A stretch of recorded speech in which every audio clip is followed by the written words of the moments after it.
Ang tanong kay Kapartner Chris, pwede po ba kayang baguhin yung mga declare kong sales nung last second and third quarter? First time ko kasing magpasa last year. Nung tinototal ko na yung buong year, nakita ko sobra ang na-declare ko.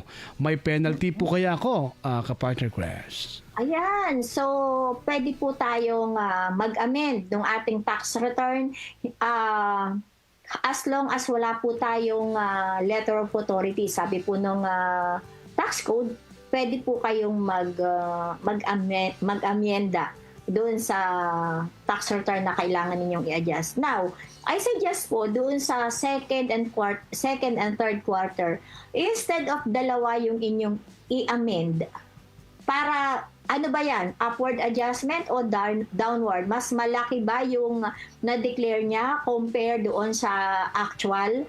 Ay suggest na lang na i-total na lang yung quarter 1 to 3 and then how much yung na-declare doon sa quarter 2 and 3 or quarter 1, 2, and 3 and then the adjustment nandoon ka na sa fourth quarter.